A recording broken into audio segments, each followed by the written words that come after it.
Hi friends, once again welcome back to EduTutor. MEG 1 British Poetry December 2020 question paper final പാർട്ടാണ് നമ്മളിപ്പോൾ ചെയ്യാൻ പോകുന്നത്. Already 4 പാർട്ടുകൾ നമ്മൾ ചെയ്തിട്ടുണ്ട്. അപ്പോൾ അതിലത്തെ വീഡിയോസ് കാണാത്തവർ അത് കാണുക. അതിന് മുന്നേ വേറൊരു ക്വസ്റ്റ്യൻ പേപ്പറും കൂടി അപ്ലോഡ് ചെയ്തിട്ടുണ്ട്, അതിൻ്റെ വിത്ത് ആൻസേഴ്സ്.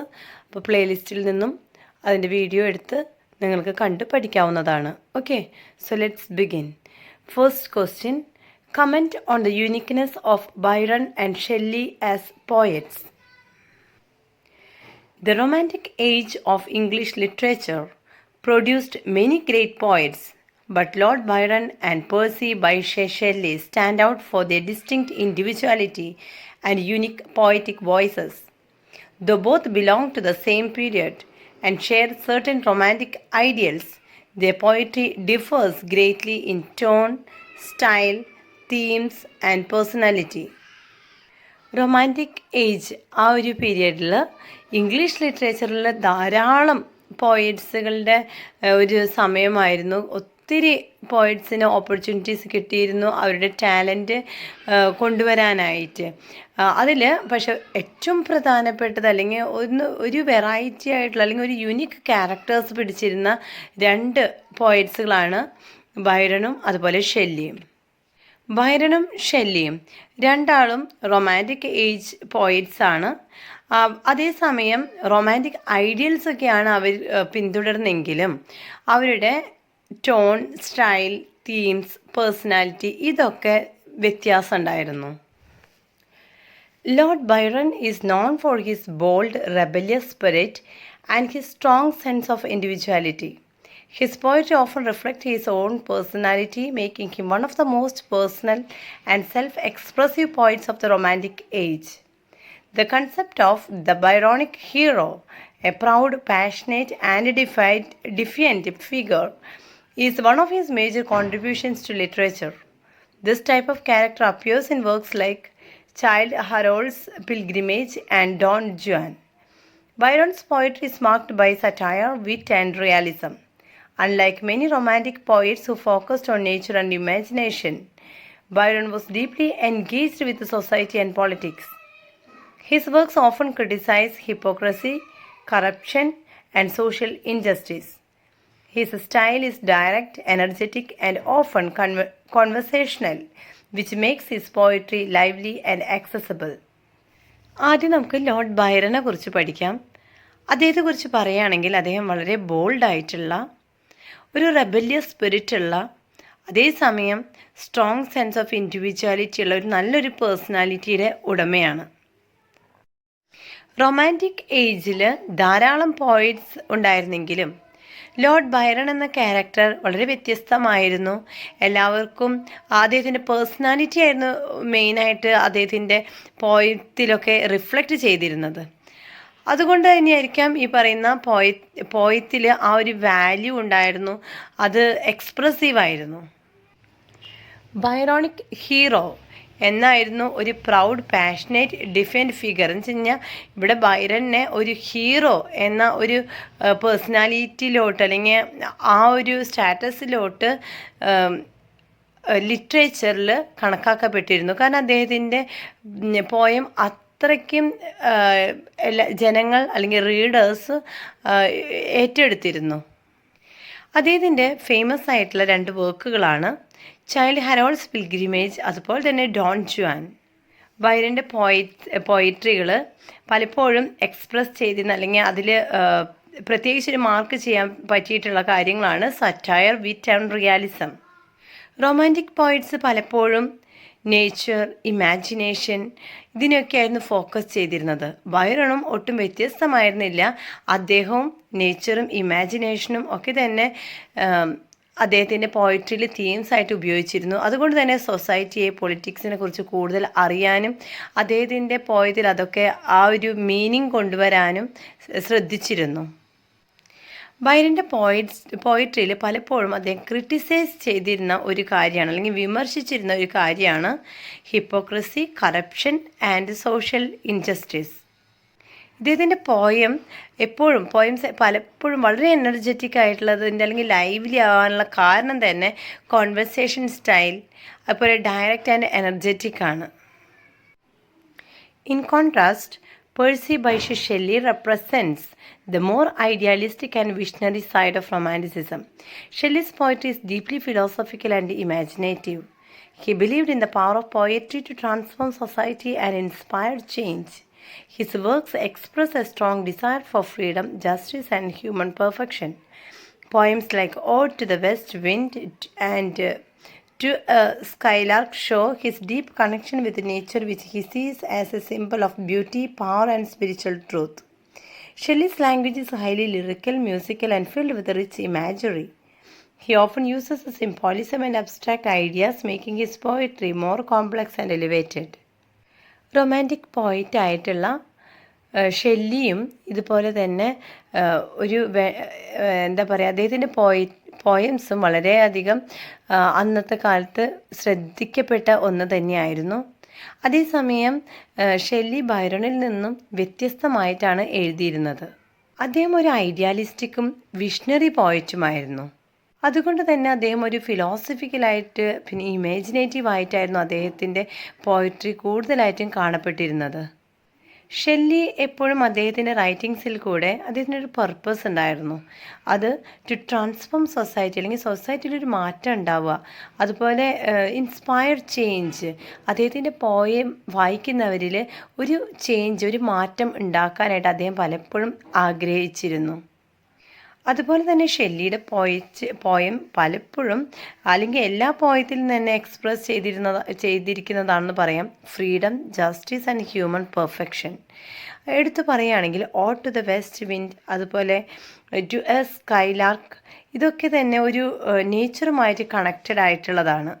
അദ്ദേഹം വളരെ ഇമാജിനേറ്റീവ് ആയിട്ടുള്ള ഒരു ക്യാരക്ടറാണ് ഷെല്ലിയുടേത്. അതുകൊണ്ട് തന്നെയാണ് അദ്ദേഹം പലപ്പോഴും യൂസ് ചെയ്യുന്ന simple beauty, power and spiritual ട്രൂത്താണ്. ഒരു റിച്ച് ഇമാജറീസ്, അതുപോലെ ഹൈലി ലിറിക്കൽ, മ്യൂസിക്കൽ, ഇതെല്ലാം അടങ്ങിയതായിരുന്നു അദ്ദേഹം ഉപയോഗിച്ചിരുന്ന അദ്ദേഹത്തിൻ്റെ പോയത്തിലത്തെ ഭാഷ. അതുപോലെ ഹി യൂസ്ഡ് സിംബോളിസം, അതുപോലെ അബ്സ്ട്രാക്റ്റ് ഐഡിയാസ്.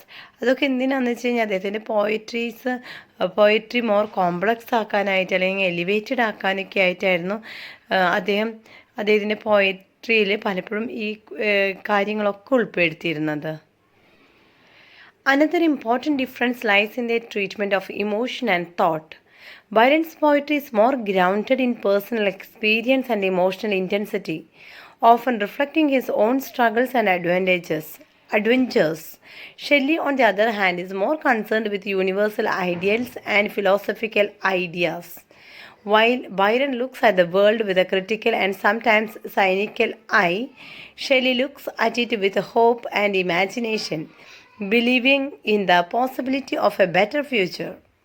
ബൈറനും ഷെല്ലിയും നമ്മൾ ഓൾറെഡി പറഞ്ഞു, അവർ ഒരുപോലത്തെ റൈറ്റിങ്സ് ആയിരുന്നില്ല, ഒരുപോലത്തെ ക്യാരക്ടേഴ്സ് അല്ലെങ്കിൽ പേഴ്സണാലിറ്റി ആയിരുന്നില്ല. ആകെപ്പാടെ രണ്ടാളും റൊമാൻറ്റിക് ഏജിലാണ് എഴുതിയിരുന്നത് എന്നൊരു സാമ്യം മാത്രമേ നമുക്കിവിടെ കാണുന്നുള്ളൂ. ധാരാളം ഡിഫറൻസസ് നമുക്ക് കാണാൻ സാധിക്കും. അത് അവരുടെ ഇമോഷൻ ആകട്ടെ, അവരുടെ തോട്ട്സുകളിലാകട്ടെ, നമുക്ക് പെട്ടെന്ന് തന്നെ അവരുടെ രണ്ടാളുടെയും ഡിഫറൻസസ് നമുക്ക് മനസ്സിലാക്കാൻ സാധിക്കും. ബൈറൻ്റെ പോയട്രി എപ്പോഴും അദ്ദേഹത്തിൻ്റെ പേഴ്സണൽ എക്സ്പീരിയൻസസ്, അതുപോലെ ഇമോഷണൽ ആയിട്ടുള്ള കാര്യങ്ങൾ, അതുപോലെ അദ്ദേഹം ജീവിതത്തിൽ കടന്നുപോയ കുറേ അദ്ദേഹത്തിൻ്റെ സ്ട്രഗിൾസ്, സഫറിങ്സ്, അഡ്വഞ്ചേഴ്സ്, ഇതൊക്കെയാണ് അദ്ദേഹം എഴുതാനായിട്ട് ആഗ്രഹിച്ചിരുന്നത്. അതേസമയം ഷെല്ലി ഇതിൽ നിന്നും ഡിഫറെൻ്റ് ആയിട്ടാണ് എഴുതിയിരുന്നത്. ഷെല്ലിയുടെ ഒരു ആറ്റിറ്റ്യൂഡ് അല്ലെങ്കിൽ അദ്ദേഹത്തിൻ്റെ റൈറ്റിങ്സിൽ യൂണിവേഴ്സൽ ഐഡിയൽസും ഫിലോസഫിക്കൽ ഐഡിയാസുമായിരുന്നു കൂടുതലായിട്ടും കണ്ടിരുന്നത്. ഇവിടെ ബൈറൺ എല്ലാ കാര്യങ്ങളെയും എങ്ങനെയാണ് നോക്കി കാണുന്നത് വെച്ച് കഴിഞ്ഞാൽ വിത്ത് സൈനിക്കൽ ഐ എന്ന് പറഞ്ഞു കഴിഞ്ഞാൽ ഒരു വിശ്വാസമില്ല കാര്യങ്ങൾക്ക്. എപ്പോഴും എന്ത് കാണുമ്പോഴും അതിൻ്റെ ഒരു ഡൗട്ടാണ്, ശരിയോ ഇല്ലയോ, അതൊരു നെഗറ്റീവ് ആറ്റിറ്റ്യൂഡാണ് ശരിക്കും പറഞ്ഞു കഴിഞ്ഞാൽ. അപ്പോൾ അങ്ങനത്തെ അല്ലെങ്കിൽ ഒരു ക്രിട്ടിക്കലായിട്ടാണ് അദ്ദേഹം എപ്പോഴും കാര്യങ്ങളെ നോക്കി കാണുന്നതും അത് അദ്ദേഹത്തിൻ്റെ പോയത്തിൽ റിഫ്ലക്റ്റ് ചെയ്തിരുന്നു. അതേസമയം ഷെല്ലി നേരെ തിരിച്ചായിരുന്നു. എല്ലാത്തിനെയും വിത്ത് ഹോപ്പ് ആൻഡ് ഇമാജിനേഷനാണ്. എല്ലാത്തിനും ഒരു പ്രത്യാശ കാണുന്ന, അല്ലെങ്കിൽ എല്ലാത്തിലും വിശ്വസിക്കുന്ന, അല്ലെങ്കിൽ വളരെ പോസിറ്റീവായിട്ടായിരുന്നു അദ്ദേഹം കണ്ടിരുന്നത്. Despite these differences, both poets share certain romantic qualities. They value freedom, reject traditional norms, and express strong individualism. Both were also revolutionary in their own ways. Byron through his political involvement and satire, and Shelley through his radical ideas and visionary poetry. ഇങ്ങനെ ഒത്തിരി differences രണ്ട് വ്യക്തികളുടെ പോയത്തിലാണെങ്കിലും ക്യാരക്ടറിലായാലും ഉണ്ടെങ്കിലും അവർ romantic qualities express ചെയ്തിരുന്നു. കാരണം അവർ romantic ഏജിലാണ് എഴുതിയിരുന്നത്. അതുകൊണ്ട് തന്നെ അവരുടെ സിമിലാരിറ്റിയെക്കുറിച്ച് പറയുകയാണെങ്കിൽ ദ വാല്യൂ ഫ്രീഡത്തിന് അവർ രണ്ടാളും, ബൈറനാകട്ടെ ഷെല്ലി ആകട്ടെ, ഫ്രീഡത്തിന് കൂടുതൽ ഇമ്പോർട്ടൻസ് നൽകിയിരുന്നു. അതുപോലെ ട്രഡീഷണൽ ആയിട്ടുള്ള കുറേ നോംസ് ഉണ്ടായിരുന്നു, അതൊക്കെ ഇവർ റിജക്റ്റ് ചെയ്തിരുന്നു. അതുപോലെ സ്ട്രോങ് ഇൻഡിവിജ്വാലിസത്തിന് അവർ കൂടുതൽ പ്രാധാന്യം നൽകി. ബൈറൺ പലപ്പോഴായിട്ട് പൊളിറ്റിക്കലായിട്ടായിരുന്നു ഇൻവോൾവ്മെൻറ്റ് ചെയ്തിരുന്നതും, അതുപോലെ സറ്റയർ അദ്ദേഹം ഉപയോഗിച്ചിരുന്നു. ഷെല്ലി ആണെങ്കിൽ റാഡിക്കൽ ഐഡിയാസും വിഷണറി പോയട്രിയുമായിരുന്നു. അത് വെച്ച് കഴിഞ്ഞാൽ ഇത് രണ്ടും അവരുടെ ഡിഫറൻസസും സിമിലാരിറ്റീസും ഒക്കെ നമുക്ക് ഇതിൽ നിന്നും എഴുതാവുന്നതാണ്. നിങ്ങൾക്കിത് എങ്ങനെ പഠിക്കാൻ എളുപ്പം എന്ന് വെച്ച് കഴിഞ്ഞാൽ നിങ്ങളൊരു പേപ്പർ എടുത്തിട്ട് ബൈറൺ എഴുതാം, അപ്പുറത്ത് ഷെല്ലിന്ന് എഴുതാം. അത് നിങ്ങൾ പഠിച്ച ബൈറൻ്റെ പോയിൻറ്റ്സ് ഉണ്ടല്ലോ, ആ പോയിൻറ്റ്സ് മാത്രം എഴുതുക, അതിൽ ഡിഫറൻസസ്. അതിനുശേഷം നിങ്ങൾക്ക് തോന്നിയ കുറച്ച് സിമിലാരിറ്റീസ് ഉണ്ട്, ആ സിമിലാരിറ്റീസ് എഴുതുക. ഓക്കെ, അപ്പോൾ നിങ്ങൾക്ക് പെട്ടെന്ന് പഠിക്കാൻ പറ്റും. അല്ലാതെ ഇത് പാരഗ്രാഫായിട്ട് പഠിച്ചെടുക്കാൻ ഭയങ്കര ബുദ്ധിമുട്ടാവും. Despite these in conclusion, the uniqueness of Byron and Shelley lies in their contrasting approaches to poetry. Byron is a poet of passion, realism, and satire, while Shelley is a poet of idealism, imagination, and lyrical beauty. Together, they represent two powerful and complementary aspects of romantic poetry, enriching English literature with their distinct voices and lasting influence. അപ്പോൾ നമ്മൾ conclude ചെയ്യുമ്പോൾ ഇത്രയേ ഉള്ളൂ. രണ്ടാളും, Byron ആയാലും Shelly ആണെങ്കിലും unique പോയറ്റ്സാണ്. Romantic ഏജിലെ unique പോയറ്റ്സുകളാണ് ഈ പറയുന്ന ബൈറനും ഷെല്ലിയും. അതേസമയം പോയട്രിയുടെ അവരെങ്ങനെയാണോ അപ്രോച്ച് ചെയ്തത് അത് കോൺട്രഡിക്ഷൻ ചെയ്യുന്നുണ്ട്. എന്ന് വെച്ചാൽ രണ്ടാൾക്കും വ്യത്യാസങ്ങൾ കുറേ അധികം ഉണ്ട്. ബൈറൺ എന്ന് പറയുന്നത് ഒരു പോയറ്റ്, പാഷൻ, റിയാലിസം, സറ്റയർ, ഇതൊക്കെ ആണ് അദ്ദേഹത്തിൻ്റെ ഒരു പേഴ്സണാലിറ്റി, അല്ലെങ്കിൽ അദ്ദേഹത്തിൻ്റെ പോയത്തിൽ കൊണ്ടുവന്നിരുന്നത്. വൈൽ ഷെല്ലി എന്ന് പറയുന്നത് ഐഡിയാലിസം, ഇമാജിനേഷൻ ആൻഡ് ലിറിക്കൽ ബ്യൂട്ടിയാണ് അദ്ദേഹത്തിൻ്റെ പോയത്തിലൊക്കെ കൊണ്ടുവന്നിരുന്നത്. ഇനി ടുഗെദർ രണ്ടാളും കൂടിയിട്ട് അവർ റെപ്രസെൻറ്റ് ചെയ്യുന്നത് രണ്ട് പവർഫുള്ളായിട്ടുള്ള അതേസമയം കോംപ്ലിമെൻ്ററി ആസ്പെക്ട്സ് ഓഫ് റൊമാൻറ്റിക് പോയട്രിയാണ്. ഇംഗ്ലീഷ് ലിറ്ററേച്ചറിൽ വളരെയധികം കോൺട്രിബ്യൂഷൻസ് നൽകിയിരുന്ന, അതുപോലെ ഡിസ്റ്റിങ്ക്റ്റ് വോയിസസ് ആയിരുന്ന, എന്ന് വെച്ച് കഴിഞ്ഞാൽ അത്രയും യുനിക്കായിരുന്ന, വ്യത്യസ്തത കാണിച്ചിരുന്ന പോയറ്റ്സുകളാണ് രണ്ടാളും. ഓക്കെ, ഇവർ ലാസ്റ്റിംഗ് ഇൻഫ്ലുവൻസ് എന്ന് പറഞ്ഞാൽ ഇപ്പോഴും ഇവരുടെ പോയം അല്ലെങ്കിൽ പോയട്രി വളരെയധികം ഇൻഫ്ലുവൻസ്ഡ് ആണ്. Next question, discuss the songs of innocence and the songs of experience as contrary states of the human soul. Songs of innocence, അവിടെ ഞാൻ ആ സോങ്സ് എന്നുള്ള വേർഡ് മിസ്സായിട്ടുണ്ട്, എഴുതി ചേർക്കണം കേട്ടോ. Songs of Innocence and of Experience by William Blake is one of the most profound poetic works of the Romantic period. Blake himself described these two collections as showing the two contrary states of the human soul. Through them, he explores the contrast between innocence and experience, not as simple opposites but as complementary conditions that together reveal the complexity of human life. Romantic പീരിയഡിലെ മറ്റൊരു പോയറ്റാണ് William Blake. അദ്ദേഹത്തിൻ്റെ poetic വർക്ക്സുകളെല്ലാം തന്നെ വളരെ മനോഹരവും അതുപോലെ popular ആയതുമാണ്. അതിൽ അറിയപ്പെടുന്ന ഒരു വർക്കാണ് songs of innocence and experience. അതുപോലെ എടുത്തു പറയുകയാണെങ്കിൽ ഈ രണ്ട് എന്ന് വെച്ച് കഴിഞ്ഞാൽ two contrary states of the human soul, മനുഷ്യ മനസ്സിൻ്റെ അല്ലെങ്കിൽ മനുഷ്യൻ്റെ ആത്മാവിൻ്റെ രണ്ട് വശങ്ങളെയാണ് ഈ പറയുന്ന songs of innocence and of experience എന്ന വർക്കിൽ കൂടെ ബ്ലേക്ക് ഇവിടെ ചൂണ്ടിക്കാണിക്കുന്നത്. ഇന്നസെൻസ് ആൻഡ് എക്സ്പീരിയൻസ് രണ്ടിനും കോൺട്രാസ്റ്റ് അല്ലെങ്കിൽ രണ്ടിൻ്റെയും എതിർവശങ്ങളെ നമുക്ക് പരിശോധിക്കുകയാണെങ്കിൽ രണ്ടും സിമ്പിളായിട്ടുള്ള അതേസമയം ഓപ്പോസിറ്റാണ്. അപ്പോൾ ഈ കോംപ്ലിമെൻ്ററി കണ്ടീഷൻസ് നമുക്ക് ഒരുമിച്ച് ഇതിൽ ഈ ഒരു വർക്ക് വായിക്കുകയാണെങ്കിൽ മനസ്സിലാക്കാനായിട്ട് സാധിക്കും. Songs of innocence represents a world of purity, simplicity and joy. The poems in this section are written in a childlike tone, reflecting a state of harmony between human beings, nature, and God. Innocence is associated with childhood imagination and a sense of trust in the world. Poems such as The Lamb present a gentle and benevolent vision of creation, where God is seen as kind and protective. The imagery in these poems is soft, pastoral, and filled with light, symbolizing happiness and spiritual peace. However, this innocence is not merely ignorance, it's a state of uncorrupted perception. Songs of innocence എന്ന വർക്കിൽ കൂടെ ഇവിടെ നമുക്ക് reflect ചെയ്യാൻ പറ്റുന്നത് ലോകത്തിൻ്റെ purity, simplicity and Joy. Songs of innocence എന്ന സെക്ഷനിൽ ഉൾപ്പെടുത്തിയിട്ടുള്ള പോയത്തിൽ നമുക്ക് കാണാൻ സാധിക്കുന്നത് ഒരു ചൈൽഡ് ലൈക്ക് ടോണാണ്. അതുപോലെ ഇതിൽ റിഫ്ലക്റ്റ് ചെയ്യുന്നത് harmony between human beings, nature and God. അപ്പോൾ ഇതിനിടയിലുള്ള ഒരു ഹാർമണിയെ നമുക്ക് ഇതിൽ റിഫ്ലക്റ്റ് ചെയ്യാനായിട്ട് സാധിക്കുന്നുണ്ട്. ഇന്നസെൻസ് എന്ന പദം തന്നെ നമുക്കറിയാം നിഷ്കളങ്കത എന്നാണ്. അതുകൊണ്ട് തന്നെ ഈ അത്രയും നമുക്ക് കൂടുതൽ ചിന്തിക്കേണ്ട കാര്യമില്ല, നമുക്ക് പെട്ടെന്ന് മനസ്സിലാക്കാൻ സാധിക്കും. ഈ ഇന്നസെൻസ് എന്ന വേർഡ് അസോസിയേറ്റ് ചെയ്യുന്നത് ചൈൽഡ്ഹുഡ്, ഇമാജിനേഷൻ, അതുപോലെ തന്നെ ട്രസ്റ്റ് ഇൻ ദ വേൾഡാണ്. ഇതിനൊരു ഉത്തമ ഉദാഹരണമായിട്ട് നമുക്ക് നോക്കാവുന്ന ഒരു പോയമാണ് ദ ലാമ്പ്. ഇതിൽ ജെൻറ്റിൽ അതുപോലെ തന്നെ ഒരു ബെനവലൻ്റ് വിഷൻ ഓഫ് ക്രിയേഷൻ നമുക്ക് കാണാൻ സാധിക്കും. അവിടെ ദൈവത്തിൻ്റെ കരങ്ങളും ദൈവത്തിൻ്റെ ഒരു കരുണയും പ്രൊട്ടക്റ്റീവ് നേച്ചറൊക്കെയാണ് ദ ലാമ്പ് എന്ന വർക്കിൽ കാണുന്നത്. ഈ സോങ്സ് ഓഫ് ഇന്നസെൻസ് എന്ന ഈ ഒരു സെക്ഷനിൽ ഉൾപ്പെടുത്തിയിട്ടുള്ള പോയത്തിൽ നമുക്ക് കാണാൻ സാധിക്കുന്ന മറ്റൊരു കാര്യമാണ് ഒരു സോഫ്റ്റ്, പാസ്റ്റൽ, അതുപോലെ തന്നെ ഫീൽഡ് വിത്ത് ലൈറ്റ്, അപ്പോൾ ധാരാളം ഹാപ്പിനെസ്, പിന്നെ സ്പിരിച്വൽ പീസ്. ഈ ഒരു സ്റ്റേറ്റ് എന്ന് പറയുന്നത് കറപ്റ്റഡ് അല്ല, മറിച്ച് അൺകറപ്റ്റഡ് ആയിട്ടുള്ള ഒരു കാഴ്ചപ്പാടാണ് ഇവിടെയുള്ളത്.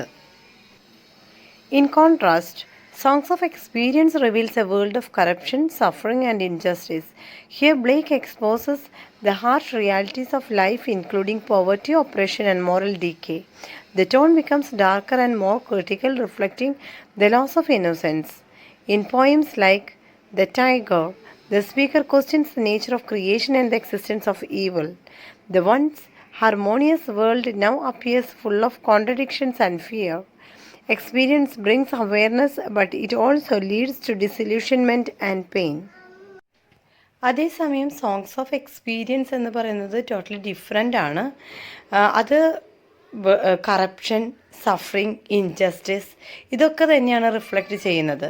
ഇവിടെ ബ്ലേക്ക് എക്സ്പോസ് ചെയ്യുന്നത് ലൈഫിൻ്റെ ബോത്ത് ഹാർഷ് റിയാലിറ്റീസ് എന്ന് വെച്ച് കഴിഞ്ഞാൽ വളരെ ബുദ്ധിമുട്ടായിട്ട് അല്ലെങ്കിൽ റിയാലിറ്റീസ് തന്നെ, പക്ഷേ ഹാർഷായിട്ടുള്ള റിയാലിറ്റീസ് ഓഫ് ലൈഫാണ് അദ്ദേഹം ഇവിടെ എക്സ്പ്ലോർ ചെയ്യാനായിട്ട് ശ്രമിക്കുന്നത്. എസ്പെഷ്യലി പറയുകയാണെങ്കിൽ പോവേർട്ടി, ഒപ്രഷൻ, മോറൽ ഡീകെ ഇതൊക്കെ തന്നെയാണ് ഈ പറയുന്ന സോങ്സ് ഓഫ് എക്സ്പീരിയൻസ് എന്ന ഈ സെറ്റ് ഓഫ് പോയത്തിൽ നമുക്ക് കാണാൻ സാധിക്കുക. അതുകൊണ്ട് തന്നെയാണ് ഇവിടുത്തെ ടോൺ, ഈ പോയത്തിൻ്റെ ടോൺ എന്ന് പറയുന്നത് സോഫ്റ്റ് അല്ല, മറിച്ച് ഡാർക്കർ ആൻഡ് മോർ ക്രിട്ടിക്കലാണ്.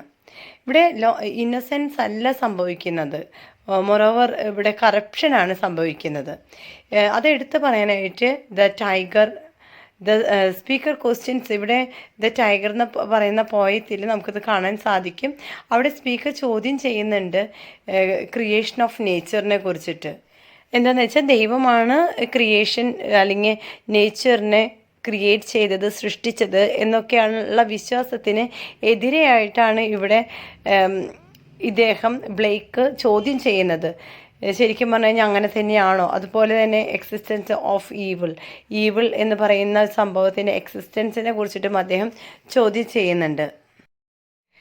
അപ്പോൾ ഇത്രയും നേരം നമ്മൾ സോങ്സ് ഓഫ് ഇന്നസെൻസിൽ കണ്ടിരുന്ന ആ ഹാർമണി അല്ലെങ്കിൽ ആ ഒരു പീസ്ഫുൾനെസ്, അതെല്ലാം നമ്മൾ നേരെ തിരിച്ചാണ് സോങ്സ് ഓഫ് എക്സ്പീരിയൻസിൽ ഇവിടെ കണ്ടുവരുന്നത്. ഇവിടെ ഫുൾ ഓഫ് കോൺട്രഡിക്ഷൻസും ഫിയറുമാണ്. അപ്പോൾ ഇവിടെ നമുക്ക് കാണാൻ സാധിക്കുക ഇതൊരു ഡിsillusionment ആൻഡ് പെയിൻ. അപ്പോൾ അങ്ങനത്തെ ഒരു എക്സ്പീരിയൻസ് ലെവലിലോട്ടാണ് ഈ സോങ്സ് ഓഫ് എക്സ്പീരിയൻസ് എടുക്കുന്നത്. Blake does not present in innocence and experience as entirely separate or opposing states. Instead, they are contrary states, meaning they exist in tension and are necessary for a complete understanding of life. Innocence without experience can be naive and unrealistic, while experience without innocence can become cynical and despairing. Blake suggests that human growth involves moving between these states, learning from both. ഇവിടെ വളരെ വ്യത്യസ്തമായിട്ടുള്ള ഒരു poetic സ്റ്റൈലാണ് ഇദ്ദേഹം use ചെയ്തിട്ടുള്ളത്. ഒരു സൈഡിൽ അദ്ദേഹം ഇന്നസെൻസ് ആണ് പ്രസൻറ്റ് ചെയ്തിട്ടുള്ളതെങ്കിൽ മറ്റൊരു സൈഡിൽ എക്സ്പീരിയൻസസ് ആണ്. എക്സ്പീരിയൻസ് എന്ന് പറഞ്ഞു കഴിഞ്ഞാൽ സഫറിങ്സ് ആണ്, കറപ്ഷനാണ്, ഡെയിലി ലൈഫിൽ നടന്നുകൊണ്ടിരിക്കുന്ന കാര്യങ്ങളെയാണ് അദ്ദേഹം പേടിയോടെ അല്ലെങ്കിൽ പേടിപ്പെടുത്തുന്ന രീതിയിൽ അദ്ദേഹം പ്രസൻറ്റ് ചെയ്തിരിക്കുന്നത്. രണ്ടും ഓപ്പോസിറ്റ് സ്റ്റേറ്റ്സുകളാണ്. അതേസമയം ഇദ്ദേഹം തന്നെ പറയുന്നുണ്ട്, എക്സ്പീരിയൻസ് ഇല്ലാത്ത ഒരു ഇന്നസെൻസ് മാത്രമാണ് ഇദ്ദേഹം പ്രസൻറ്റ് ചെയ്യുന്നതെങ്കിൽ അതൊരു അൺറിയാലിസ്റ്റിക് ആയിട്ട് മാത്രമേ നമുക്ക് കാണുന്നുള്ളൂ. കാരണം അത്രയും ഹാർമണീസ് ആയിട്ടുള്ള വളരെ മനോഹരമായിട്ടുള്ള ആ ഒരു ജീവിതം that can not be possible he is telling. അതേസമയം experience without innocence can become cynical and despairing. എന്ന് വെച്ച് കഴിഞ്ഞാൽ ഇപ്പോൾ എക്സ്പീരിയൻസിനെ മാത്രമാണ്, സോങ്സ് ഓഫ് എക്സ്പീരിയൻസ് മാത്രമാണ് ഇദ്ദേഹം പ്രസൻറ്റ് ചെയ്യുന്നതെങ്കിൽ അവിടെ സോറോ, സഫറിങ്സ്, കറപ്ഷൻ ഇത് മാത്രമേ ഉണ്ടാവുകയുള്ളൂ. അങ്ങനെയാണെങ്കിൽ അത് വളരെ ബോറിസമായിരിക്കും, അത് വളരെ ഡിസ്പെയറിങ് ആയിരിക്കും, വളരെ നെഗറ്റീവ്. സൈനിക്കൽ എന്ന് പറഞ്ഞാൽ നെഗറ്റീവാണ്, നെഗറ്റീവ് ആറ്റിറ്റ്യൂഡായിരിക്കും ഇവിടെ ഇതിൻ്റെ പ്രസക്തി എന്ന് പറയുന്നത് ബോത്ത്, രണ്ട് human experience as well as innocence, രണ്ടിൻ്റെയും പ്രസക്തിയെ കുറിച്ചിട്ടാണ് ഇദ്ദേഹം ഇവിടെ നമ്മളോട് പറയുന്നത്. അപ്പോൾ അത് രണ്ടും കോൺട്രഡിക്ടറി ആണെങ്കിൽ പോലും ഇത് രണ്ടും യോജിച്ചാൽ മാത്രമേ it can be A good life or it can be A very pleasant poetry. Another important aspect is Blake's critique of society. In Songs of Experience, he criticizes institutions such as the church and the states of exploiting the innocent and perpetuating suffering. Poems like London reveal how social systems contribute to the loss of innocence. This experience is not just a personal condition, but also a social reality shaped by injustice. സൊസൈറ്റിയെക്കുറിച്ച് ബ്ലേക്കിൻ്റെ മറ്റൊരു ചിന്താഗതിയെ നമുക്ക് ഒന്ന് വിലയിരുത്താം. In songs of experience Blake criticise ചെയ്യുന്നത് church പോലെയുള്ള ഇൻസ്റ്റിറ്റ്യൂഷൻസിനെയാണ്. ഇദ്ദേഹം പറയുന്നത് ഇവിടെ ഇന്നസെൻ്റ് ആയിട്ടുള്ള ആൾക്കാരെ എക്സ്പ്ലോയിറ്റ് ചെയ്യുകയാണ്, അതേസമയം പെർപച്വേറ്റിംഗ് സഫറിങ്. ഇതിനൊരു ഉദാഹരണമായിട്ട് അദ്ദേഹത്തിൻ്റെ പോയം ലണ്ടൻ അതിൽ റിവീൽ ചെയ്യുന്നത് എങ്ങനെയാണ് സോഷ്യൽ സിസ്റ്റംസ് കോൺട്രിബ്യൂട്ട് ചെയ്യുന്നത് ഈ ലോസ് ഓഫ് ഇന്നസെൻസ്. നമ്മുടെ ഇന്നസെൻസ് ആയിട്ടുള്ള ഈ ഒരു വേൾഡിൽ തന്നെ സാധാരണ ജനങ്ങൾ അല്ലെങ്കിൽ ഇന്നസെൻ്റ് ആയിട്ടുള്ള ആൾക്കാർ എങ്ങനെയാണ് ഈ സോഷ്യലി അവർ നമ്മൾ ജനിച്ച് വീഴുമ്പോൾ തന്നെ എങ്ങനെയാണ് ജസ്റ്റ് ഇന്നസെൻ്റ് ആൾക്കാരാണ് അല്ലേ. പക്ഷെ അതിന് ശേഷമാണ് സമൂഹത്തിൽ മറ്റുള്ളവരുമായിട്ട് ഇടപെടുമ്പോൾ, എസ്പെഷ്യലി ഇൻ ദ ചേർച്ച്, അവരുടെ കുറേ കുറേ ആറ്റിറ്റ്യൂഡ്സ്, കുറേ കറപ്ഷൻസ്, ഇതൊക്കെ മുഖേന ഇന്നസെൻസ് ഇവിടെ ലോസ് ആവുകയാണ് ചെയ്യുന്നത്. അതുകൊണ്ട് തന്നെ experience is not just a personal condition but also a social reality shaped by injustice. എന്ന് വെച്ച് കഴിഞ്ഞാൽ ഈ എക്സ്പീരിയൻസ് എന്ന് പറയുന്നത് ഒരു പേഴ്സണൽ കണ്ടീഷൻ മാത്രമായിരിക്കില്ല. ഇപ്പം എനിക്കൊരു പേഴ്സണലായിട്ടൊരു എക്സ്പീരിയൻസ് ഉണ്ട്, അതെൻ്റെ പേഴ്സണൽ ലൈഫിൽ മാത്രം ഒതുങ്ങേണ്ടതല്ല, മറിച്ച് സോഷ്യൽ റിയാലിറ്റിയെയും കൂടി അക്സെപ്റ്റ് ചെയ്യണം. സോഷ്യൽ റിയാലിറ്റി എന്ന് അക്സെപ്റ്റ് ചെയ്യുക എന്ന് പറയുന്നത് പോസിറ്റീവായിട്ടുള്ള ഒന്നല്ല, മറിച്ച് നെഗറ്റീവായിട്ടുള്ള വൈബും കൂടി നമുക്ക് ഈ സമൂഹത്തിൽ നിന്ന് ലഭിക്കുന്നുണ്ട്. ഇൻജസ്റ്റിസ്, കറപ്ഷൻ, അപ്പോൾ അതും കൂടി അക്സെപ്റ്റ് ചെയ്തുകൊണ്ടായിരിക്കണം ജീവിതത്തിൻ്റെ ബോത്ത് ദ സൈഡ്സ് എന്നാണ് ഇദ്ദേഹം ഓർമ്മപ്പെടുത്തുന്നത്. Blake's use of symbols, imagery, and contrasting tones strengthens this idea of duality. The lamb and the tiger, for instance, symbolizes innocence and experience respectively, yet both are creations of the same divine force. This suggests that good and evil, joy and suffering are all part of the same human condition. ഞാൻ നേരത്തെ പറഞ്ഞില്ലേ, Blake ഉപയോഗിച്ചിരിക്കുന്ന അദ്ദേഹത്തിൻ്റെ styles വളരെ different ആയിട്ടുള്ള ഒന്നാണ്. എന്ന് വെച്ച് കഴിഞ്ഞാൽ രണ്ട് കാര്യങ്ങളെയാണ് അദ്ദേഹം ഒരേപോലെ കൊണ്ടുവന്നത്. സോങ്സ് ഓഫ് എക്സ്പീരിയൻസ്, അതുപോലെ സോങ്സ് ഓഫ് ഇന്നസെൻസ്. അതിൻ്റെ ഉപയോഗിച്ചിരിക്കുന്ന സിമ്പിൾസ്, ഇമേജറി, കോൺട്രാസ്റ്റിംഗ് ആയിട്ടുള്ള ടോൺസ് എല്ലാം തന്നെ വളരെ പ്രശസ്തി നേടിയതാണ്. ഇവിടെ the lamb and the tiger രണ്ട് കാര്യങ്ങളാണ്. ദ ലാംബ് എന്ന് പറയുന്നത് ഇന്നസെൻസിനായിട്ടുള്ളതാണ്. ദ ടൈഗർ ഇവിടെ റെപ്രസെൻറ്റ് ചെയ്തിരിക്കുന്നത് എക്സ്പീരിയൻസിൻ്റേതാണ്. അപ്പോൾ ഇത് രണ്ടും, ഇന്നസെൻസ് ആൻഡ് എക്സ്പീരിയൻസ്, രണ്ടിനെയും ഒരേപോലെ റെപ്രസെൻറ്റ് ചെയ്യുന്നുണ്ട്. ഇവിടെ ഒരു കാര്യം എടുത്തു പറയാതെ വയ്യ, രണ്ടായാലും creations of the same divine force. എന്ന് വെച്ച് കഴിഞ്ഞാൽ ദൈവത്തിൻ്റെ സൃഷ്ടികൾ തന്നെയാണ് ഈ രണ്ടും, ടൈഗർ ആണെങ്കിലും ലാംബ് ആണെങ്കിലും. ഇനി ഇവിടെ മനസ്സിലാക്കുന്ന നമ്മുടെ തീം എന്ന് പറയുന്നത് good and evil, Joy and suffering, ഇതെല്ലാം തന്നെ ഹ്യൂമൻ കണ്ടീഷൻസ് ആണ്. In conclusion, songs of innocence and songs of experience together present a deep and balanced vision of human life. By portraying them as contrary states of the human soul, Blake shows that both innocence and experience are essential, and only through their interaction can one achieve true understanding. അപ്പോൾ as A conclusion നമുക്ക് songs of innocence ആണെങ്കിലും songs of experience ആണെങ്കിലും രണ്ടും രണ്ട് തരത്തിലുള്ള കാര്യങ്ങളാണ്. പക്ഷെ അത് ഒരുമിച്ചാൽ മാത്രമേ ഒരു ഹ്യൂമൻ ലൈഫിൽ അർത്ഥവത്താവുകയുള്ളൂ എന്നാണ് ഈ ഒരു പോയത്തിൽ കൂടെ നമുക്ക് മനസ്സിലാക്കാനായിട്ട് സാധിക്കുന്നത്. ഇവിടെ ബ്ലേക്ക് ഒരു കാര്യം കൂടിയും പറയുന്നുണ്ട്, ഇത് രണ്ടും കോൺട്രറി സ്റ്റേറ്റ്സുകളാണ്, രണ്ടും രണ്ട് തരത്തിലുള്ളതാണ്, ഇന്നസെൻസ് ആയാലും എക്സ്പീരിയൻസ് ആണെങ്കിലും. എന്നാലും ഈ രണ്ടും ഒരുപോലെ ഇമ്പോർട്ടൻ്റ് ആണ് എന്നാണ് നമ്മൾ പഠിക്കേണ്ടതായിട്ടുള്ളത്. Only through their interaction can one achieve true understanding. ഒരു വ്യക്തിയുടെ അല്ലെങ്കിൽ ഒരു മനുഷ്യൻ്റെ ജീവിതത്തിൽ അണ്ടർസ്റ്റാൻഡിങ് എന്നുള്ള, അല്ലെങ്കിൽ ട്രൂ അണ്ടർസ്റ്റാൻഡിങ്, നമുക്ക് കറക്റ്റായിട്ടൊരു പേഴ്സണാലിറ്റി മനസ്സിലാക്കണമെങ്കിൽ ഈ both innocence and experience we need to learn. Next question, how are magic and symbolism related in Yeats poetry? Explain. The poetry of W.B. Yeats is deeply rooted in both magic and symbolism, and these two elements are closely interconnected in his work. Yeats believed that poetry should go beyond ordinary reality and express deeper spiritual and mystical truths. To achieve this, he drew upon magical traditions and used rich symbolic imagery to convey complex ideas about life, history, and the human soul. യീറ്റ്സിൻ്റെ poetry level കുറച്ചുകൂടി different ആയിട്ടുള്ളതാണ്. അദ്ദേഹത്തിനെ സംബന്ധിച്ചിടത്തോളം അദ്ദേഹത്തിൻ്റെ ചിന്തകൾ beyond ordinary reality ആയിരുന്നു. സാധാരണ life സ്റ്റൈലിൽ നടന്നുകൊണ്ടിരിക്കുന്ന ഒരു ഓർഡിനറി ലൈഫ്, അതല്ല അതുക്ക് മേലെ അല്ലെങ്കിൽ അതുക്ക് അപ്പുറം ചിന്തിക്കുന്ന, അതിലും വ്യത്യസ്തമായിട്ട് ചിന്തിക്കുന്ന ഒരു രീതിയാണ് യീറ്റ്സിൻ്റേത്. അദ്ദേഹം കൂടുതലായിട്ടും ഡീപ്പർ സ്പിരിച്വൽ ആൻഡ് മിസ്റ്റിക്കൽ ട്രൂത്ത്സിനായിരുന്നു ഇമ്പോർട്ടൻസ് നൽകിയത്. സ്പിരിച്വൽ ആയിട്ടുള്ള ആത്മീയതയ്ക്കും അതുപോലെ തന്നെ മിസ്റ്റിക്കൽ ട്രൂത്തിനുമായിരുന്നു അദ്ദേഹം ഇമ്പോർട്ടൻസ് നൽകിയത്. അതുകൊണ്ട് തന്നെയാണ് അദ്ദേഹം ഇതൊക്കെ അച്ചീവ് ചെയ്യാനായിട്ട് ഒരേ ഒരു മാർഗമാണ് ഉള്ളത് എന്ന് അദ്ദേഹം വിശ്വസിച്ചു. Both magic and symbolism. Magic എന്ന് പറയുന്നത് മാജിക്കൽ ട്രഡീഷൻസ് ആണ്.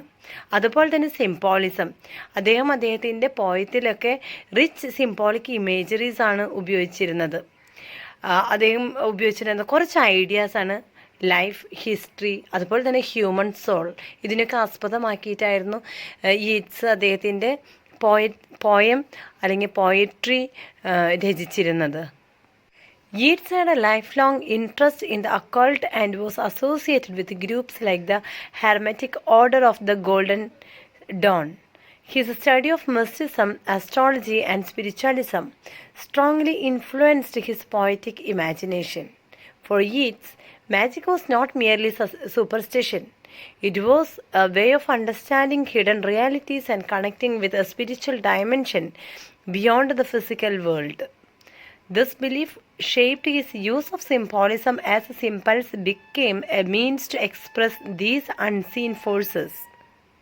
ഈഡ്സിനെ സംബന്ധിച്ചിടത്തോളം അദ്ദേഹം ഈ പറയുന്ന സ്പിരിച്വാലിസത്തിനും മിസ്റ്റിസിസത്തിനും അതുപോലെ അസ്ട്രോളജി ഇതൊക്കെയാണ് അദ്ദേഹം കൂടുതൽ സ്ട്രോങ്ലി ഇൻഫ്ലുവൻസ്ഡ് ആയിട്ടുള്ളത്.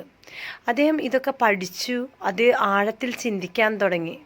അതുപോലെ അദ്ദേഹം Hermetic Order of the Golden Dawn ആ ഒരു ഗ്രൂപ്പിൽ അദ്ദേഹം ഇൻട്രസ്റ്റ് ആയിരുന്നു. അദ്ദേഹം അവിടെ അസോസിയേറ്റ് ചെയ്തു, അവരുമായിട്ട് കുറേ അധികം കാര്യങ്ങൾ ഡിസ്കസ് ചെയ്ത് deeply he studied about it. Magic എന്ന് പറയുന്നത് വെറുതെ ഒരു സൂപ്പർസ്റ്റിഷൻ, അന്ധവിശ്വാസം അല്ല. പക്ഷെ അത് റിയാലിറ്റീസിന് എന്തൊക്കെയോ ഒളിഞ്ഞു കിടക്കുന്ന കുറേ അധികം കാര്യങ്ങളുണ്ട്. അപ്പോൾ അതിൽ അണ്ടർസ്റ്റാൻഡിങ് ഹിഡൻ റിയാലിറ്റീസ്, ജീവിതത്തിൽ എന്തൊക്കെയോ കാര്യങ്ങൾ ഒളിഞ്ഞു കിടപ്പുണ്ട്, അല്ലെങ്കിൽ ഈ സത്യത്തിൽ എന്തോ മറഞ്ഞു കിടക്കുന്നുണ്ട്. അപ്പോൾ ആ കാര്യങ്ങളെക്കുറിച്ച് കൂടുതൽ അറിയാനായിട്ട് അദ്ദേഹം ആഗ്രഹിച്ചു. അതൊരു സ്പിരിച്വൽ ഡയമെൻഷനിലായിരുന്നു അദ്ദേഹം കണക്ട് ചെയ്തിരുന്നത്. അപ്പോൾ ഒരു ഫിസിക്കൽ വേൾഡിനേക്കാട്ടിൽ ഉപരിയായിട്ട് അദ്ദേഹം സ്പിരിച്വൽ വേൾഡിനെയാണ് ആഗ്രഹിച്ചതും അനുകരിക്കാൻ ശ്രമിച്ചതും. അങ്ങനെ അദ്ദേഹത്തിൻ്റെ ഈ ഒരു വിശ്വാസം, എന്തിലുള്ള വിശ്വാസം, സ്പിരിച്വാലിറ്റിയിലുള്ള ആ ഒരു വിശ്വാസം, പിന്നെ അദ്ദേഹത്തിൻ്റെ ഈ ഹിഡൻ റിയാലിറ്റീസിനെ അദ്ദേഹം കണക്ട് ചെയ്തിരുന്നതും ഈ സ്പിരിച്വൽ ഡയമെൻഷനിലാണ്. അപ്പോൾ ഇങ്ങനെയുള്ള ഈ വിശ്വാസം അദ്ദേഹം സിംബോളിസം ആക്കി മാറ്റുകയാണ് വെച്ചാൽ അദ്ദേഹം കുറേയധികം സിമ്പിൾസ് യൂസ് ചെയ്യുകയാണ് ചെയ്യുന്നത്. എന്തിനാണ് ഈ അൺസീൻ ഫോഴ്സസിനെ അല്ലെങ്കിൽ ഹിഡൻ റിയാലിറ്റീസിനെ എക്സ്പ്രസ് ചെയ്യാനായിട്ട്. Symbolism in Yeats' poetry is closely linked to his magical worldview. He often used symbols drawn from mythology, folklore, and his own mystical system. These symbols are not just decorative but carry deep meanings. For example, in poems like The Second Coming, the image of the rough beast symbolizes chaos and the end of an era. Similarly, the Gair, a spiritual figure, represents the cyclical nature of history and time, a concept influenced by his mystical philosophy. പലപ്പോഴും അദ്ദേഹത്തിൻ്റെ യീറ്റ്സിൻ്റെ പോയട്രിയിൽ അദ്ദേഹം ഉപയോഗിച്ചിരിക്കുന്ന ഈ സിംബോളിസംസ് എല്ലാം തന്നെ ഒരു magical world view എന്ന ഒരു ചിന്താഗതി അദ്ദേഹത്തിനുള്ളതുമായിട്ട് ബന്ധപ്പെട്ട് കിടക്കുകയാണ്. അദ്ദേഹം ഉപയോഗിച്ചിരുന്ന സിംബൽസ് എല്ലാം തന്നെ മിത്തോളജി, ഫോക്ലോർ, അതുപോലെ തന്നെ അദ്ദേഹത്തിൻ്റെ മിസ്റ്റിക്കൽ സിസ്റ്റം ഇതിനെയൊക്കെ ബന്ധപ്പെടുത്തിയിട്ടുള്ളതാണ്. വെറുതെ ഒരു ആലങ്കാരികമായിട്ട് അല്ലെങ്കിൽ ഒരു ഡെക്കറേറ്റീവ് ആയിട്ടല്ല അദ്ദേഹം സിമ്പിൾസിനെ കണക്കാക്കിയിരുന്നത്. മറിച്ച് അദ്ദേഹം ഉപയോഗിച്ചിരുന്ന, അദ്ദേഹത്തിൻ്റെ പോയിട്രിയിൽ ഉപയോഗിച്ചിരുന്ന സിമ്പിൾസ് എന്ന് പറയുന്നത് ധാരാളം അർത്ഥങ്ങൾ നൽകുന്നതായിരുന്നു. അതും ഡീപ്പ് മീനിങ് എന്നാണ് പറയുന്നത്. അതിന് എക്സാമ്പിളായിട്ട് പറയുകയാണെങ്കിൽ ദ സെക്കൻഡ് കമ്മിങ് എന്ന ഒരു പോയത്തിൽ അദ്ദേഹം ഉപയോഗിച്ചിരിക്കുന്ന ഒരു ഇമേജാണ് റഫ് ബീസ്റ്റ്. ഇത് സിംബിളൈസ് ചെയ്യുന്നത് chaos and the end of an ഇരയാണ്. എന്ന് വെച്ച് കഴിഞ്ഞാൽ അന്നത്തെ ഒരു എൻഡ് ഓഫ് ദി ഇര എന്ന് പറഞ്ഞു കഴിഞ്ഞാൽ ആ ഒരു യുഗത്തിൻ്റെ അവസാനത്തെയും അവിടെ നടന്നിരുന്ന കുറേ കെയോസുകളുണ്ട്. അപ്പോൾ അതിനൊക്കെ സിംബിളൈസ് ചെയ്തുകൊണ്ടാണ് ഈ പറയുന്ന റഫ് ബീസ്റ്റ് എന്ന ഒരു സിമ്പിൾ അദ്ദേഹം യൂസ് ചെയ്തിരുന്നത്. അതുപോലെ സിമിലർലി ഗായർ എന്നൊരു സ്പിരിച്വൽ ഫിഗർ അദ്ദേഹം റെപ്രസെൻറ്റ് ചെയ്തിട്ടുണ്ട്. അത് cyclical nature of history and time. Nature of history and time എന്ന് പറയുന്നത് സമയത്തിൻ്റെയും ഇങ്ങനെ കാലങ്ങൾ കഴിഞ്ഞു പോകുന്ന ഒരു ചക്രയുഗമുണ്ടല്ലോ, അതിനെ റെപ്രസെൻറ്റ് സൈക്ലിക്കൽ നേച്ചർ എന്ന് പറഞ്ഞു കഴിഞ്ഞാൽ അതിങ്ങനെ റൊട്ടേറ്റ് ചെയ്ത് നേച്ചർ വരുന്നുണ്ട്. ഒരു എന്താ പറയുക, ഒരു ചക്രയുഗം എന്നൊക്കെ നമ്മൾ പറയുന്നുണ്ട്. അപ്പോൾ അതിനെ റെപ്രസെൻറ്റ് ചെയ്യാനാണ് ഗായർ എന്നൊരു സ്പിരിച്വൽ ഫിഗർ അദ്ദേഹം യൂസ് ചെയ്യുന്നത്. ഇത് അദ്ദേഹത്തിൻ്റെ മിസ്റ്റിക്കൽ ഫിലോസഫി അത് ഇൻഫ്ലുവൻസ്ഡ് ആയിട്ടാണ് ഇങ്ങനെയുള്ള ഫിഗേഴ്സ് അദ്ദേഹം യൂസ് ചെയ്തിട്ടുള്ളത്. One of the most important aspects of Yeats' symbolism is that it often originates from his personal system of thought, especially as expressed in his work A Vision. In this book, Yeats outlines his theory of history and human personality using symbolic patterns such as interlocking gyres. These symbols are rooted in his belief in magic and the supernatural, and they recur throughout his poetry to give it unity and depth. ഇവിടെ important ആയിട്ടൊരു കാര്യം, യീറ്റ്സിൻ്റെ പോയിട്രിയിലെല്ലാം അദ്ദേഹം ഉപയോഗിച്ചിരിക്കുന്ന symbolism അത് അദ്ദേഹത്തിൻ്റെ personal system of thought, അദ്ദേഹത്തിൻ്റെ personal എക്സ്പീരിയൻസുകളിൽ നിന്നും അദ്ദേഹത്തിൻ്റെ മൈൻഡ് സെറ്റിൽ നിന്നും മാത്രം ഒറിജിനേറ്റ് ചെയ്തിട്ടുള്ള ഒന്നാണ്. അത് കാണാൻ സാധിക്കും. എ വിഷൻ എന്ന് പറയുന്ന അദ്ദേഹത്തിൻ്റെ ഒരു വർക്കിൽ അദ്ദേഹം ഇത് എക്സ്പ്രസ് ചെയ്തിട്ടുണ്ട്. ഈ പുസ്തകത്തിൽ തന്നെ ഈറ്റ്സ് ഔട്ട്ലൈൻ ചെയ്തിട്ടുള്ളത് theory of history and human personality. ധാരാളം സിംബോളിക് പാറ്റേൺസ് അതിൽ യൂസ് ചെയ്തിട്ടുണ്ട്. സച്ചസ് ലൈക്ക് ഇൻ്റർലോക്കിംഗ് ഗയേഴ്സ് പോലെയുള്ള കുറേ അധികം സിമ്പിൾസ് ആ പുസ്തകത്തിൽ യൂസ് ചെയ്തിട്ടുണ്ട്. ഓക്കെ, ഇനി ഈ സിമ്പിൾസ് എല്ലാം തന്നെ rooted in his belief in magic. അദ്ദേഹത്തെ മാജിക്കിലുള്ള ഒരു ബിലീഫ്, ഒരു വിശ്വാസം, അതുപോലെ സൂപ്പർ നാച്ചുറൽ ആയിട്ടുള്ള കുറേ അധികം വിശ്വാസം അദ്ദേഹത്തിനുണ്ട്. ആ വിശ്വാസത്തെ ഒക്കെ ആസ്പദമാക്കിയിട്ടാണ് അദ്ദേഹം ഈ പുസ്തകത്തിൽ ഈ സിമ്പിൾസ് എല്ലാം രചിച്ചിരിക്കുന്നത്. In poems like Sailing to Byzantium, Yeats uses symbols such as Byzantium, gold, and art to represent spiritual perfection and immortality. These symbols reflect his desire to escape the limitations of the physical world and attain a higher eternal state of being. The magical aspect lies in the transformation of the soul, which is presented throughout symbolic imagery. അതുപോലെ തന്നെ poem sailing to Byzantium എന്ന് പറയുന്ന ഒരു പോയത്തിൽ Byzantium എന്ന് പറയുന്ന സ്ഥലം അത്രയും വിശുദ്ധ സ്ഥലമാണ്. അവിടെ അദ്ദേഹത്തിൻ്റെ സ്പിരിച്വൽ ലൈഫ് റീഗെയിൻ ചെയ്യാനാണ് പോകുന്നത്. അല്ലെങ്കിൽ അദ്ദേഹം കുറേ അഡ്വൈസ് അവിടെ മൊണാക്സിനോടൊക്കെ ചോദിക്കുന്ന ഒരു രംഗമുണ്ട്. അപ്പോൾ അതെന്ന് പറഞ്ഞാൽ ആ ട്രാവലിംഗ് ടു ബൈസാൻഡിയം എന്ന് പറഞ്ഞൊരു സ്പിരിച്വൽ ജേണിയാണ് ഇവിടെ യൂസ് ചെയ്തത്. അപ്പോൾ അവിടെയാണ് സിംബോളിസമായിട്ട് ബൈസാൻഡിയം, അതുപോലെ ഗോൾഡ്, ആർട്ട്, ഇതൊക്കെ റിപ്രസെൻ്റ് ചെയ്യുന്നത് സ്പിരിച്വൽ പെർഫെക്ഷനും അതുപോലെ ഇമ്മോർട്ടാലിറ്റിയുമാണ്. ഇതുപോലെയുള്ള സിമ്പിൾസ് റിഫ്ലക്റ്റ് ചെയ്യുന്നത് തന്നെ ജീവിതത്തിലെ ഈ പറയുന്ന ഫിസിക്കൽ വേൾഡിൽ നിന്നും, ലിമിറ്റേഷൻസ് ഓഫ് ദ ഫിസിക്കൽ വേൾഡിൽ നിന്നും, ഫിസിക്കൽ വേൾഡിൽ ഭൗതികമായിട്ടുള്ള ഒരു ലോകത്ത് ധാരാളം ലിമിറ്റേഷൻസ് ഉണ്ട് അല്ലേ. അപ്പോൾ അതിൽ നിന്നൊക്കെ ഒരു എസ്കേപ്പ് ചെയ്ത്, അതിൽ നിന്നൊക്കെ ഓടിപ്പോവാനുള്ള, അതിൽ നിന്നൊക്കെ അകന്ന് നിന്ന് ഒരു സ്പിരിച്വൽ ജേണി അല്ലെങ്കിൽ സ്പിരിച്വൽ ഗെയിൻ അദ്ദേഹം ആഗ്രഹിക്കുകയാണ്. അതിന് വേണ്ടിയിട്ടാണ് അദ്ദേഹം ഒരു higher eternal state of being എന്ന് പറയുന്നത് ഇത്രയേ ഉള്ളൂ. അദ്ദേഹത്തിനൊരു സ്പിരിച്വാലിറ്റിയാണ് അദ്ദേഹം ആഗ്രഹിക്കുന്നത്. അതുപോലെ the magical aspect lies in the transformation of the soul. ആത്മാവിലുണ്ടാകേണ്ട ഒരു മാറ്റം, ആത്മാവിനൊരു മാറ്റം വരുത്തണം, ഫിസിക്കൽ വേൾഡിൽ നിന്നും സ്പിരിച്വൽ വേൾഡിലോട്ടുള്ള ഒരു ചേഞ്ച്. അതാണ് ഈ മാജിക്കൽ സിംബോളിക് ഇമേജറീസ് ആയിട്ട് കുറേ അധികം സിമ്പിൾസ് ആയിട്ട് അദ്ദേഹം യൂസ് ചെയ്തിട്ടുള്ളത്. Moreover, Yeats believed that symbols could evoke emotional and spiritual responses that ordinary language could not. His use of magical symbolism allows readers to experience a sense of mystery and wonder.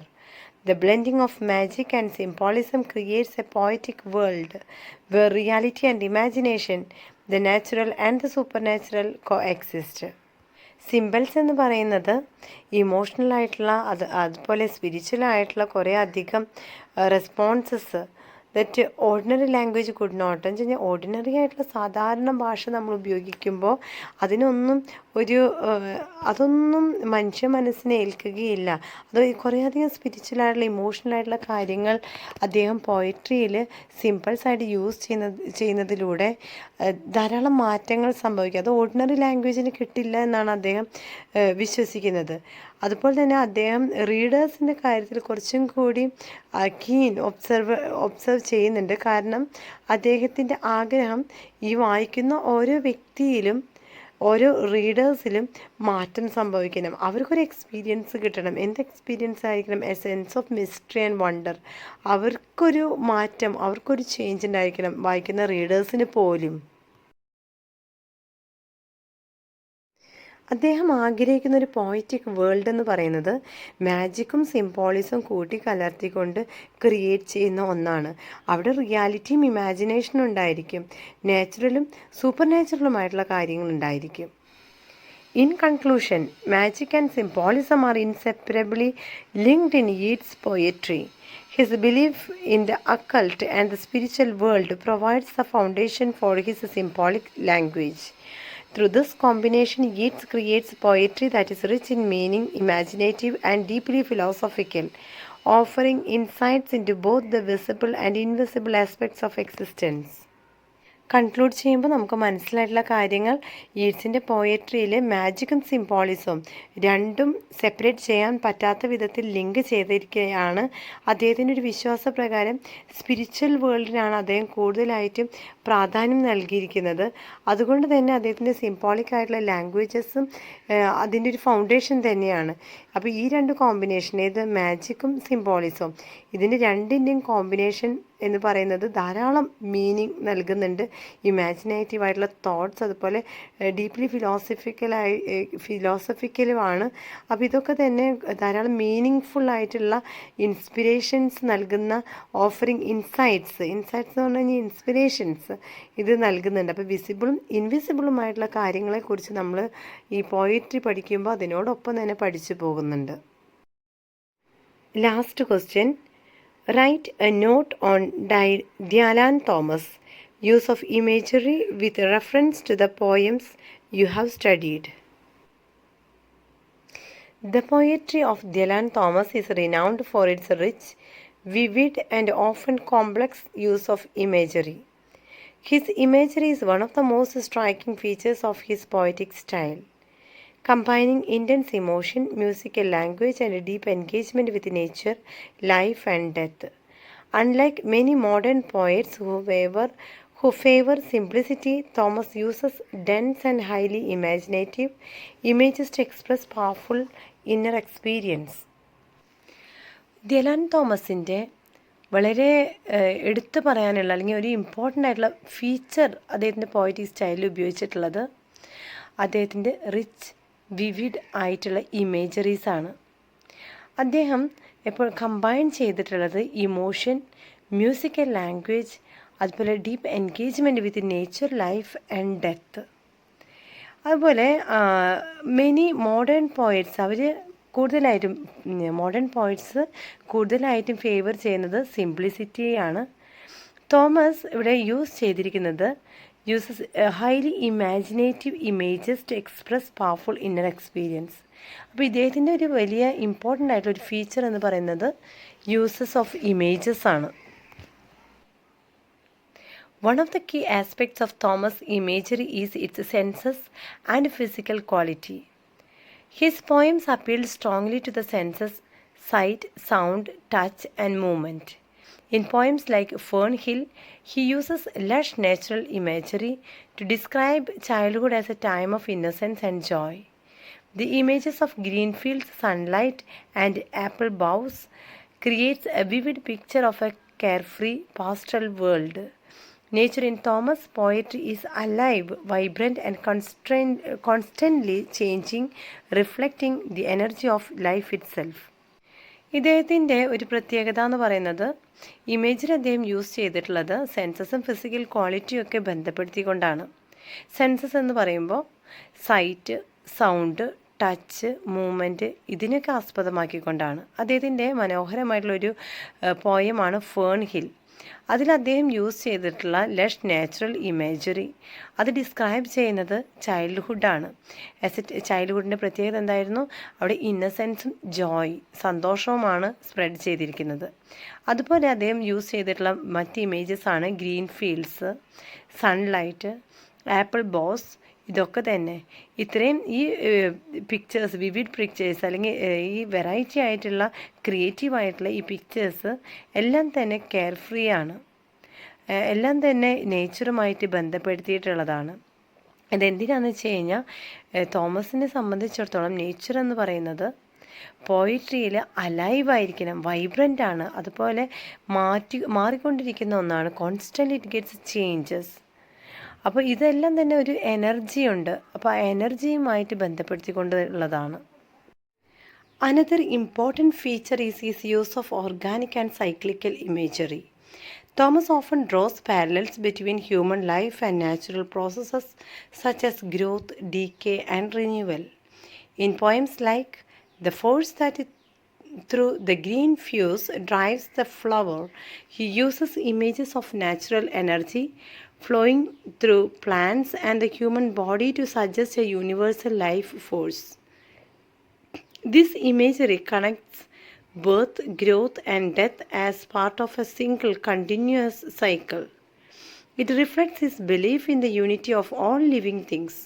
മറ്റൊരു important ആയിട്ടുള്ള ഒരു ഫീച്ചറാണ് ഓർഗാനിക്കും സൈക്ലിക്കലുമായിട്ടുള്ള imagery എന്ന് വെച്ചാൽ അദ്ദേഹം നേച്ചറുമായിട്ട് അത്രയും ബന്ധം സ്ഥാപിക്കുന്നുണ്ട്. അത്രയും അദ്ദേഹത്തിനെ സംബന്ധിച്ചോളം നേച്ചർ എന്ന് പറയുന്നത് ഒരു സൈക്ലിക്കലായിട്ടുള്ള ഒന്നാണ്. സൈക്ലിക്കൽ എന്ന് പറയുന്നത് എന്താ നമ്മൾ നേരത്തെ കഴിഞ്ഞ ഒരു ചോദ്യത്തിൽ നമ്മൾ പഠിച്ചു. സൈക്ലിക്കൽ അത് റൗണ്ടായിട്ട് വരും. നമ്മുടെ നേച്ചർ എന്ന് പറയുന്നത് കോൺസ്റ്റൻ്റ് അല്ല. അപ്പോൾ ആ ഇമേജറീസ് അദ്ദേഹത്തിൻ്റെ ഫീച്ചേഴ്സിൽ പോയിട്രിയിൽ ഫീച്ചേഴ്സായിട്ട് ഉപയോഗിക്കുന്നുണ്ട്.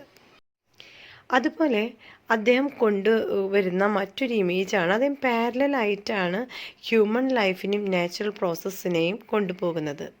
കാരണം ഹ്യൂമൻ ലൈഫായാലും നേച്ചറായാലും ഗ്രോത്ത്, ഡീക്കേ, റിന്യൂവൽ ഇത് മൂന്നും സംഭവിക്കുന്നുണ്ട്.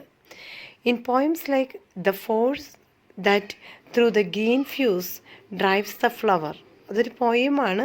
അതിൽ അദ്ദേഹം ഉപയോഗിച്ചിട്ടുള്ള ഇമേജസ് ആണ് നേച്ചുറൽ എനർജി ഫ്ലോയിങ് ത്രൂ പ്ലാന്റ്സിൽ കൂടെ വരുന്ന ഒരു എനർജി ഉണ്ടല്ലോ, നേച്ചറായിട്ടുള്ള ഒരു എനർജി അത്.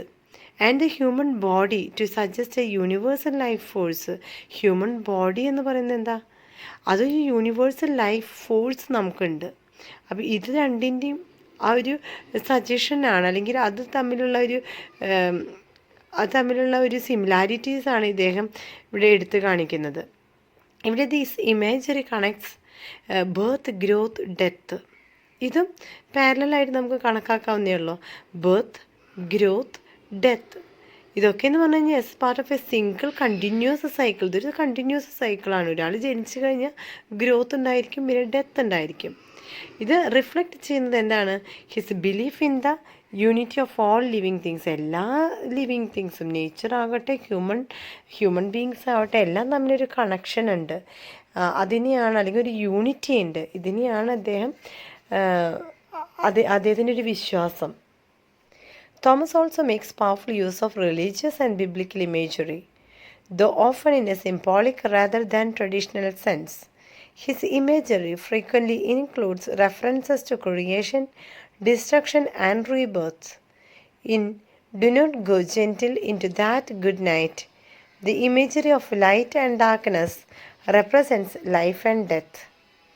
The repeated contrast between light and dying of the light creates a strong emotional impact, reinforcing the poem's theme of resistance against death. അതുപോലെ അദ്ദേഹത്തിൻ്റെ പോയിട്രിയുടെ മറ്റ് സവിശേഷത, അല്ലെങ്കിൽ വേറൊരു ആസ്പെക്റ്റാണ് നമുക്ക് പറയാനുള്ളത്.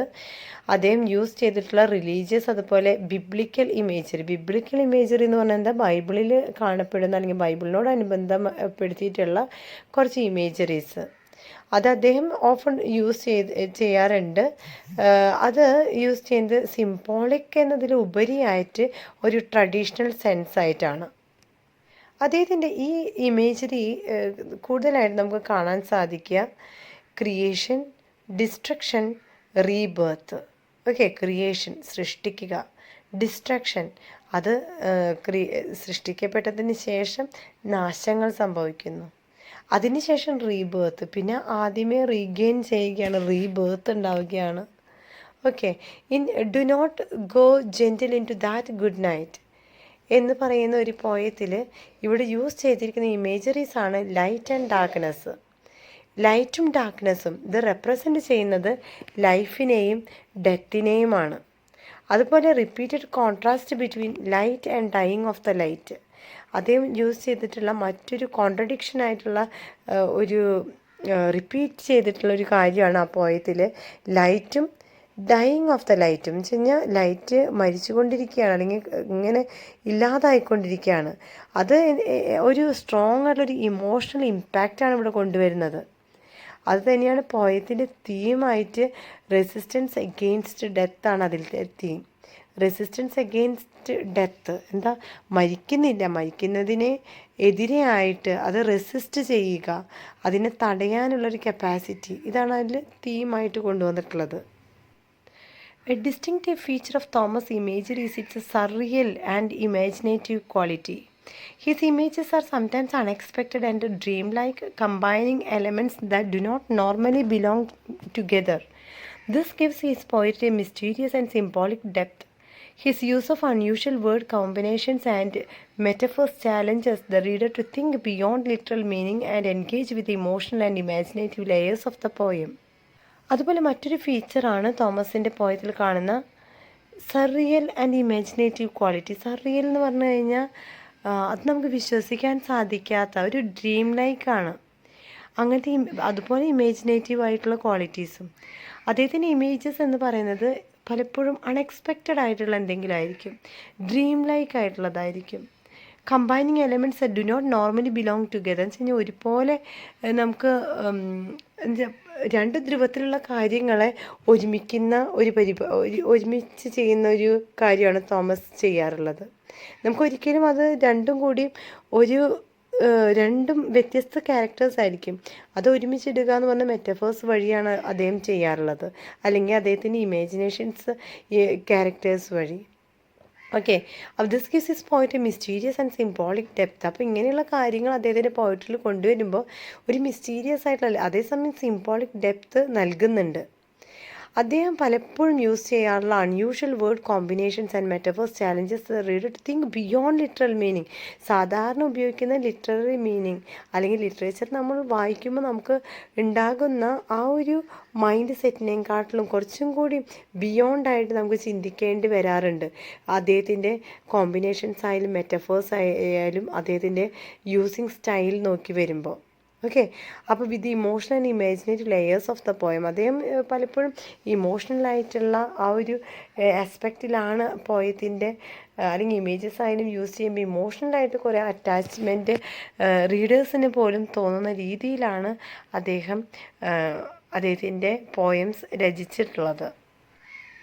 Sound imagery is also very important in Thomas' work. His poetry is highly musical with careful attention to rhythm, alliteration, and repetition. The sound of the words often enhances the meaning of the images, creating a powerful auditory experience. This musicality makes his imagery more vivid and memorable. Thomas വർക്കിൻ്റെ മറ്റൊരു പ്രത്യേകതയാണ് അദ്ദേഹം use ചെയ്തിട്ടുള്ള sound imagery. പലപ്പോഴും നല്ല അല്ലെങ്കിൽ പറയാം എല്ലാ പോയത്തിൽ തന്നെ അദ്ദേഹത്തിൻ്റെ പോയട്രി വർക്ക്സുകളിൽ ഹൈലി മ്യൂസിക്കലാണ്. കെയർഫുൾ അറ്റൻഷൻ എടുത്തിട്ടുള്ള റിതംസും അലിറ്ററേഷനും റെപ്പിറ്റേഷനും നമുക്ക് കാണാൻ സാധിക്കും. അതേ വെറുതെ ഇമേജസ് കൊണ്ടുവരികയല്ല, അതിലുപരിയായിട്ട് ധാരാളം മീനിങ് ആയിട്ടുള്ള ഇമേജസ് ആണ് അദ്ദേഹം ക്രിയേറ്റ് ചെയ്യാറുള്ളത്. അത് ഓഡിയൻസ് അല്ലെങ്കിൽ റീഡേഴ്സിന് ഒരു പവർഫുൾ എക്സ്പീരിയൻസ് ലഭിക്കുന്ന വിധത്തിലായിരുന്നു അദ്ദേഹം യൂസ് ചെയ്യുന്ന അദ്ദേഹത്തിൻ്റെ images. Okay, this musicality makes his imagery more vivid and memorable. അതുകൊണ്ട് തന്നെയാണ് അദ്ദേഹത്തിൻ്റെ ഈ മ്യൂസിക് എന്ന് പറയുന്ന അല്ലെങ്കിൽ ഒരു സൗണ്ട് എന്ന് പറയുന്ന ഒരു ഇമേജറി അദ്ദേഹത്തിൻ്റെ പോയിട്രിയിൽ യൂസ് ചെയ്യുമ്പോൾ അത് റീഡേഴ്സിനെ സംബന്ധിച്ചിടത്തോളം ഒരു മെമ്മറബിൾ ആയിട്ടുള്ള ഒരു വർക്കാണ്. In conclusion, Dylan Thomas' use of imagery is rich, complex, and deeply expressive. Through sensuous descriptions, natural and cyclical patterns, religious symbolism, and imaginative language, he creates a unique poetic world. His imagery not only paints vivid pictures but also conveys profound ideas about life, death, and the human condition, making his poetry both challenging and rewarding. Dylan Thomas use ചെയ്തിട്ടുള്ള അദ്ദേഹത്തിൻ്റെ പോയിട്രിയിലെ imagery works എന്ന് പറഞ്ഞു കഴിഞ്ഞാൽ വളരെ rich ആയിട്ടുള്ള complex അതുപോലെ deeply expressive ആയിട്ടുള്ള കാര്യങ്ങളാണ്. അദ്ദേഹത്തിൻ്റെ സെൻസസ് ഡിസ്ക്രിപ്ഷൻസിനെ കുറിച്ച് നമ്മൾ പറഞ്ഞിരുന്നു. അതുപോലെ നേച്ചുറലായിട്ടുള്ള അതുപോലെ cyclic patterns, religious symbolism, imaginative language, അങ്ങനെ ഒരു യുണീക്ക് ആയിട്ടുള്ള പോയറ്റിക് വേൾഡാണ് അദ്ദേഹം ക്രിയേറ്റ് ചെയ്തിട്ടുള്ളത്. അദ്ദേഹം പലപ്പോഴും അല്ലെങ്കിൽ എപ്പോഴും യൂസ് ചെയ്തിരുന്ന ഒരു ഐഡിയയാണ് അല്ലെങ്കിൽ അദ്ദേഹത്തിൻ്റെ തീമാണ് life, death and human condition. അപ്പോൾ ഒത്തിരിയധികം ചാലഞ്ചിങ്ങും അതുപോലെ റിവാർഡിങ്ങും ആയിട്ടുള്ള പോയട്രി വർക്ക്സുകളാണ് ദിലാൻ തോമസ് കോൺട്രിബ്യൂട്ട് ചെയ്തിട്ടുള്ളത്. ഓക്കെ, അപ്പോൾ ഈ ഒരു ക്വസ്റ്റ്യൻ പേപ്പർ നമ്മൾ കംപ്ലീറ്റ് ചെയ്തിട്ടുണ്ട്. എന്തെങ്കിലും ഡൗട്ട്സ് ഉണ്ടെങ്കിൽ ദയവുചെയ്ത് കമൻറ്റ് ബോക്സിൽ അറിയിക്കാവുന്നതാണ്. അതുപോലെ ഇനിയും ക്വസ്റ്റ്യൻ പേപ്പേഴ്സ് പഠിക്കാനുണ്ട്. അപ്പോൾ അതെല്ലാം ഞാൻ പെട്ടെന്ന് അപ്ലോഡ് ചെയ്യാൻ ശ്രമിക്കാം. ഇനിയും സബ്സ്ക്രൈബ് ചെയ്യാതെ വീഡിയോ കാണുന്നവർ ദയവ് ചെയ്ത് സബ്സ്ക്രൈബ് ചെയ്ത് സപ്പോർട്ട് ചെയ്യണം. ലൈക്കും കമൻറ്റും ചെയ്യാനായിട്ട് മറക്കരുത്. Okay, so thank you for watching the video. Will meet you with the next video. Bye then, take care and good bye.